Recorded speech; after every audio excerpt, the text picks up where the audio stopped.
प्रदीप जी जम्मू से। राधे राधे गुरुदेव।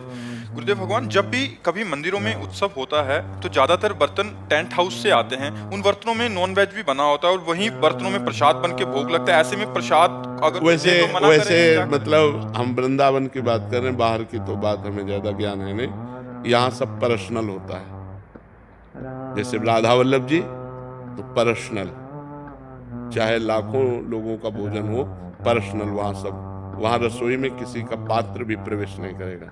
बिहारी जी पर्सनल, राधा रमण जी पर्सनल। हाँ, जनरल गांव गली की बात हम नहीं कहते।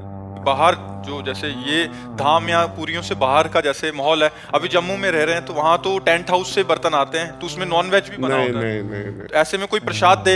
नहीं पाना चाहिए, नहीं पाना चाहिए। वो प्रसाद हुआ ही नहीं। अभक्ष्य भोजन का कहीं भगवान को भोग लगता है? नहीं। ऐसे अपवित्र पात्रों में बना हुआ भोजन अभक्ष्य होता है, और अभक्ष्य भोजन राक्षसी बुद्धि पैदा करता है, आसुरी बुद्धि पैदा करता है। इसीलिए नहीं, ये बिल्कुल नहीं। कि जिन बर्तनों में प्याज लहसुन बना होता है पहले और बाद में हमने उसको छोड़ दिया तो वो पात्र भी नहीं, प्याज लहसुन इतना निषेध नहीं है कि जिन पात्रों में प्याज लहसुन बना उन पात्रों का मार्जन करके यदि आपको भोजन बना के दिया जाए, उतना निषेध नहीं। मांस वाले में निषेध है। प्याज लहसुन कोई बुरी चीज नहीं है। आप हमारी बात सुनो, जैसे आलू पैदा होता है वैसे प्याज लहसुन पैदा होता है। उसका परिणाम जो है, प्याज लहसुन परिणाम में हमारे अंदर तमोगुण पैदा करता है, बस इतनी बात है। और प्याज लहसुन ऐसा नहीं कि मांस जैसा निषेध हो।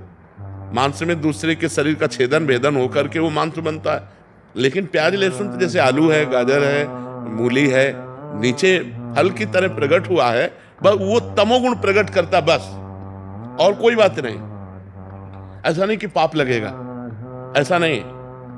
प्याज लहसुन तमोगुण प्रकट करता है, इसलिए भजन करने वाले को तमोगुण से रहित होकर सतोगुण तक पहुंचना है, तो उसको निषेध किया गया है कि प्याज लहसुन मत पाना, ये तमोगुण पैदा करता है, तमोगुण उत्पन्न करता है। क्रोध है, निद्रा है, आलस्य है, प्रमाद है, बुरा चिंतन है, ये इसको बढ़ावा देगा, इसलिए इसको रोका गया है। नहीं, ये ऐसा नहीं है कि मतलब इतना निषिद्ध है जैसे मांस निषिद्ध है, ऐसा नहीं। मांस तो जिस पात्र में बना हुआ, उस पात्र में बना हुआ भोजन कदापि नहीं खाना चाहिए।